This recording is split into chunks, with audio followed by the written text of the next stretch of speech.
یعنی اس کو آپ وقت دینا. لوگ کہتے ہیں ہمارے پاس ٹائم نہیں ہے. اس کو آپ سنجیدہ چیز سمجھیں.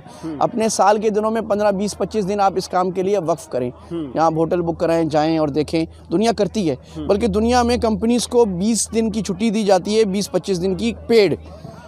اچھی کمپنیز جو ہیں گوگل وغیرہ, کہ آپ کو لازماً ہم آپ کو 20 دن چھٹی دے رہے ہیں, اس میں آپ گھر بیٹھ نہیں سکتے, اس میں آپ کو گھومنے پھرنے جانا ہی جانا ہے. اس کی وجہ کمپنی کو کیا فائدہ ہے؟ کمپنی نے ریسرچ کی ہے کہ جب کوئی ملازم جا کر اچھی جگہوں پہ گھوم کے آتا ہے تو پروڈکٹیوٹی تیز ہوتی ہے, وہ کام اچھا کرتا ہے, زیادہ فوکس کرتا ہے. اس لیے یہ ہے کہ اگر آپ اپنی پروڈکٹیوٹی بڑھانا چاہتے ہیں تو زندگی میں کچھ وقفے ایسے نکالیں جس میں آپ تفریح کیا کریں. اور فیملی کے ساتھ جانا چاہیے اکیلا؟ آپ کا کیا تھا؟ گاؤں دیہات میں جائیں تو فیملی کے ساتھ جائیں یا اکیلے جائیں؟ اچھا, دو چیزیں بڑی الگ ہیں.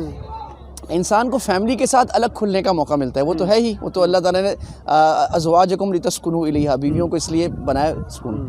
تو میرا نظریہ یہ ہے کہ کبھی کبھی بہت دفعہ تو فیملی کے ساتھ جانا چاہیے. میں زیادہ فیملی کے ساتھ جاتا ہوں, لیکن کبھی کبھی دوستوں کے ساتھ نہیں, بے تکلف دوستوں کے ساتھ, جن کے ساتھ ابے تبے کر سکے, اس طرح کے پرانے دوستوں کے ساتھ جانا چاہیے. دونوں کا اپنا الگ الگ ایک وقف ہے. کیونکہ آپ دنیا بھی ایسے کرتی ہے. دنیا کیا کرتی ہے, دیکھیں اب آپ نے پہاڑ چڑھنے پڑے, اب آپ فیملی کو لے کے نہیں جا سکتے, تو آپ دوستوں کے ساتھ جب تفریح پلان کریں تو پھر سخت کریں, اور فیملی کے ساتھ ذرا درمیانی سی کریں. مجھ صاحب گوروں کی آپ مثال دے رہے ہیں, گورو 5 دن کام بھی تو کرتے ہیں, ہمارے یہاں تو کام کرتے ہی نہیں ہیں. بس دونوں کام صحیح کرنے کے ہے نا, کام بھی صحیح کرنے کے. اللہ تعالیٰ عمل کی توفیق عطا فرمائے. جزاک اللہ. السلام علیکم. جی مفتی صاحب نے بڑی اچھی باتیں بتائی. رسول اللہ صلی اللہ علیہ وسلم کے زمانے کی مثالیں دی, ترقی یافتہ ممالک کی مثالیں دی, اور کہا کہ صحت کے لیے, اپنی ذات کے لیے, اپنے اداروں کے لیے بہتر یہ ہے کہ گاہے گاہے گاؤں دیہاتوں میں آ کر سوچنا چاہیے. اور یہ جو نیچرل ماحول ہے یہ انسان کی طبیعت کے زیادہ قریب ہے.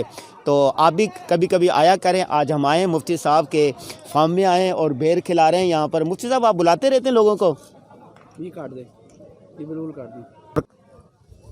بسم اللہ الرحمن الرحیم. کرنٹ ایشوز کے ساتھ میں ہوں انور غازی.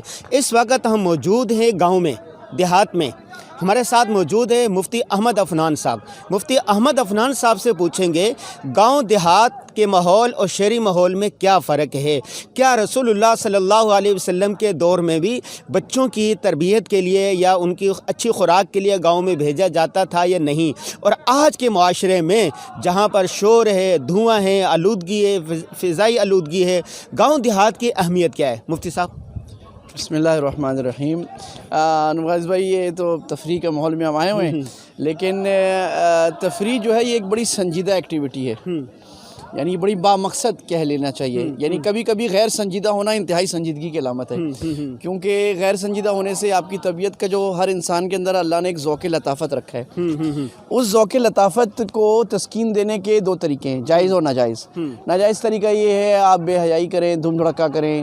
جائز طریقہ یہ ہے کہ اللہ تعالیٰ نے جو دنیا میں نیچرل چیزیں بنائی ہیں گاؤں دیہات کی, اس میں آپ آئیں. تو یہ ایسے ہی ایک ماحول ہے. اور آپ نے جو مثال دی رسول اللہ صلی اللہ علیہ وسلم کے زمانے میں بھی یہ تھا کہ آپ جو چھوٹے بچوں کو دیہات بھیجا جاتا تھا. اس کے فائدے سیرت کی علماء نے لکھے ہیں. ایک تو یہ ہوتا ہے زبان دیہات کی صاف ہوتی ہے. شہر میں آپ دیکھتے ہیں زبان ایک زبان میں 10-20 زبانیں ملتی ہیں تو آلودہ آبے تبے ہو جاتی ہے. دیہات کی پنجابی ہو, پشتو ہو, سندھی ہو, بڑی صاف ہوتی ہے. صاف زبان آنا ایک بڑا مقصد ہے. دوسرا یہ ہے کہ ظاہر ہے دیہات میں پولوشن کم ہوتی ہے, اور نیچر جو ہے نا, یہ جو درخت پودے پہاڑ, اس سے اللہ کو خاص نسبت ہے, کیونکہ اللہ نے اس کو جس حالت میں بنایا اسی حالت میں, باقی چیزوں کو ہم نے تبدیل کیا. ہمارے حضرت مفتی رشید صاحب رحمہ اللہ تعالیٰ, وہ سمندر پہ جایا کرتے تھے تو کہتے تھے سمندر پہ آ کے مجھے لذت اس لیے آتی ہے کہ یہ جو ہوا ہے یہ بڑی صاف ہے, اور یہ یہاں پر گناہ زیادہ نہیں ہے. اور نیچر جو ہے نا, اللہ کے نبی صلی اللہ علیہ وسلم غار حرا میں جا کے مراقبہ کرتے تھے, کیونکہ ذہن صاف ہوتا ہے. جب آپ یہاں آتے ہیں نا, آپ یہاں بیٹھ جائیں, موبائل کم از کم بند کر دیں. اگر آپ نے موبائل کھولا ہوا ہے تو آپ کا دیہات میں آنا, پہاڑ پہ بیٹھنا, گھر میں بیٹھنا سب برابر ہے. موبائل بند کریں کافی وقت, تھوڑا وقت کھولیں. اور یہ دنیا نے پروف کیا. چنانچہ میں دنیا کے کافی ملک اللہ مجھے گھما چکا ہے, تو وہاں میں جب دیکھتا ہوں گوروں کو خاص طور پہ, وہ تفریح کیسے کرتے ہیں, ہم تفریح کیسے کرتے ہیں. اتوار کے دن کیا کرتے ہیں, کھانا کھا کے سوتے پڑے رہتے ہیں. اس سے صحت برباد ہوتی ہے. وہ تفریح کیسے کرتے ہیں, 5 دن کام کرتے ہیں زبردست, ہم کام بھی صحیح نہیں کرتے. 5 دن لگ کے کام کرتے ہیں صبح سے رات تک, 2 دن لگ کے تفریح کرتے ہیں. تفریح کیسے, پہاڑ پہ چڑھ رہے ہیں, پہاڑ پہ سائیکل چلا رہے ہیں, کشتی چلا رہے ہیں، دوڑ رہے ہیں، کسی خوبصورت جگہ پہ ٹریکنگ کر رہے ہیں، پہاڑوں کے اندر وہ کچے راستوں میں جا رہے ہیں، یہ ان کی تفریح ہوتی ہے۔ کیونکہ وہ سمجھ گیا کہ اس سے طبیعت کو اللہ تعالیٰ سکون، لطافت دیتا ہے، انسان کے حواس بہتر ہوتے ہیں، آب و ہوا آکسیجن بہتر ہوتی ہے۔ تو یہ سارے فوائد ہیں جو قرآن حدیث سے بھی ثابت ہیں، دنیا کی جو اس وقت سوشالوجی، سائنٹیفک چیزوں نے بھی ثابت کی ہیں، اس کا ہمیں خیال رکھنا صحت پر واقعتاً اثرات مرتب ہوتے ہیں یا نہیں؟ مطلب یہ تو اس میں شک کرنا ہی ایسا ہوگا نا کہ بدعت کا انکار کرنا۔ یوں کہتے ہیں کہ شہری سہولیات زیادہ ہوتی ہیں، بجلی ہے، گیس ہے، سردی گرمی سے بچاؤ، دیہات میں تو مٹی ہے اور یہ ساری چیزیں ہیں۔ اچھا یہ بڑی دلچسپ بات www.darsequran.com